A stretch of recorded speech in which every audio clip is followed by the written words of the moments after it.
Assalamualaikum warahmatullahi wabarakatuh. Nama saya Sinta Rara Kusumanti. Saya dari Universitas Muhammadiyah Tangerang. Di sini saya akan mempresentasikan tentang laporan praktek kerja lapangan saya di PT BFI Finance. Dan di sini saya akan membahas tentang 4 pembahasan. Yang pertama tentang pendahuluan, yang kedua tentang ruang lingkup perusahaan, dan yang ketiga kegiatan apa saja yang saya lakukan waktu praktek kerja lapangan, dan yang keempat tentang kesimpulan dan saran yang sudah saya buat. Yang pertama tentang pendahuluan, latar belakang adanya PKL ini yaitu perusahaan atau instansi baik pemerintah ataupun non pemerintah merupakan dunia nyata bagi mahasiswa saat nantinya lulus. Kegiatan ini bermaksud untuk menyediakan pengalaman dunia kerja kepada mahasiswanya. Dan di Universitas Muhammadiyah Tangerang ini, khususnya Fakultas Ekonomi dan Bisnis, PKL merupakan hal yang wajib untuk mahasiswanya. Maka dari itu, saya Sinta Rara Kusumanti memilih PT BFI Finance sebagai tempat PKL saya atau tempat praktek kerja lapangan saya. Yang kedua, ruang lingkup perusahaan. PT BFI Finance merupakan perusahaan keuangan atau pembiayaan non-bank. Biasanya orang-orang menyebutnya itu leasing. Tempat magang saya ini, tempat PKL saya, PT BFI Finance ini merupakan PT BFI Tower-nya, pusatnya yang beralamatkan di Sambok CBD, Jalan Kom BSD di Tangerang Selatan. Tepatnya di depan teras kota dan sampingnya BCA. Berikut saya lampirkan gambar PT BFI Finance. PT BFI Finance pusatnya yang beralamatkan di BSD Tangerang Selatan. PT BFI Finance Indonesia berdiri pada tahun 1982 sebagai PT Manufakturer Hanover Leasing Indonesia, sebuah perusahaan patungan antara Manufakturer Hanover Leasing Corporate dari Amerika Serikat dengan pemegang saham lokal. BFI adalah perusahaan pembiayaan terlama di Indonesia sekaligus menjadi perusahaan pembiayaan pertama yang mencatatkan sahamnya di Bursa Efek Jakarta dan Bursa Efek Surabaya. Pada tahun 2017, BFI Finance membentuk unit syariah untuk menjawab kebutuhan masyarakat terhadap pembiayaan yang sesuai dengan prinsip-prinsip syariah. BFI Finance memiliki jaringan pemasaran terbesar di Nusantara dengan 228 kantor cabang dan 173 gerai yang terbesar di 33 dari 34 provinsi di Indonesia yang didukung lebih dari 11.000 karyawan. Dan yang ketiga, kegiatan saya selama PKL di PT BFI Finance. Di sini saya PKL selama 1 bulan dari tanggal 15 Maret sampai dengan 15 April. Untuk jam kerjanya yaitu hari Senin sampai dengan Jumat dari jam 8 pagi hingga di jam 5 sore. Dan di sini bagian yang saya isi yaitu admin teleoperation.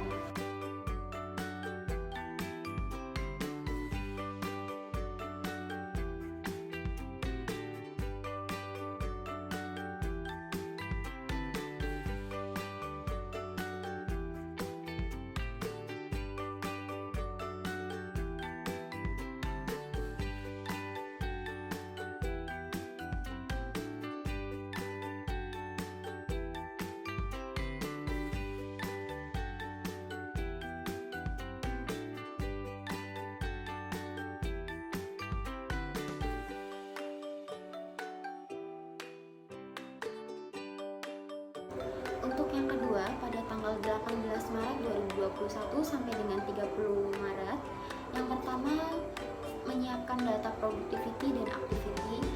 Pada data productivity dan activity ini merupakan data-data yang setiap harinya, setiap pagi di-share kepada seluruh agent di teleoperation.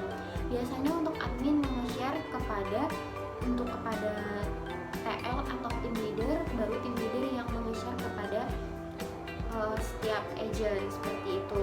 Dan di sini untuk yang kedua mengirimkan request SMS untuk konsumen. Request SMS di sini untuk request SMS biasanya request SMS dari agent-agent yang disampaikan kepada tim leader dan tim leader menyampaikan kepada admin.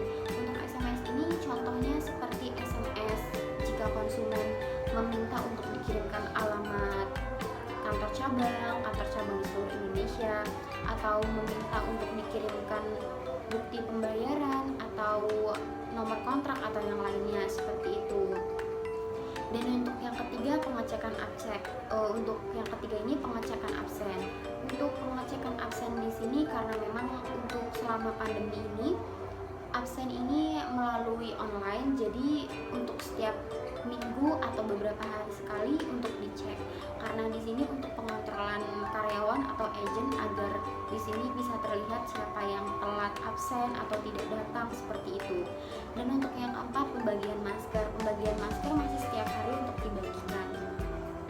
Yang ketiga, pada tanggal 30 Maret 2021 sampai dengan 8 Maret 2021. Untuk yang pertama dan sampai dengan yang ketiga itu sama saja, yaitu menyiapkan data productivity dan activity, mengirimkan request SMS untuk konsumen, untuk pengecekan absen, dan yang keempat baru beda. Di sini yang keempat, biasanya awal bulan ini selalu ada pengecekan insentif, karena setiap kali akhir bulan untuk agent selalu mendapatkan insentif dan perhitungannya baru ditutup itu setelah akhir bulan. Jadi untuk admin baru perhitungan insentif ini di awal-awal bulan seperti tanggal 1 sampai tanggal 8. Dan di sini untuk tanggal-tanggal seperti ini kami ada penghitungan insentif seperti itu. Dan yang kelima itu sama saja, yaitu pembagian masker. Untuk yang keempat pada tanggal 8 April 2021 sampai dengan 15 April 2021. Yang pertama sampai yang ketiga sama, atau yang sampai keempat juga sama saja, yaitu menyiapkan data productivity dan activity, mengirimkan request SMS untuk konsumen, pengecekan absen, dan pembagian masker. Namun pengecekan absen untuk di sini yaitu pengecekan absen untuk yang bulan lalu. Biasanya kami menge-share untuk absen yang bulan lalu. Biasanya memang ada punishment tertentu kalau memang bulan lalu ada yang tidak masuk atau memang telat seperti itu. Dan kami biasanya menginformasikan untuk data-data tersebut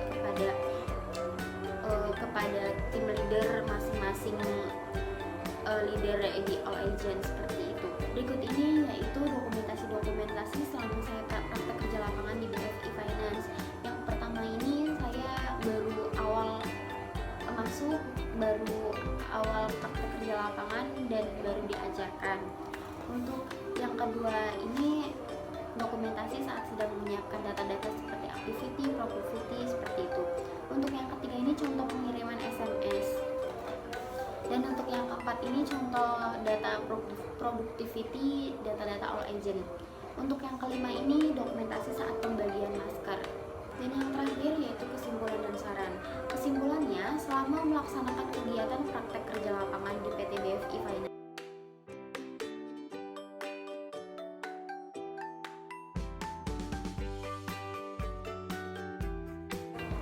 namun di sini untuk cara yang dilakukan saya untuk mengatasi kendala tersebut antara lain dengan berusaha menyesuaikan diri dengan pekerjaan serta sering bertanya di saat waktu istirahat.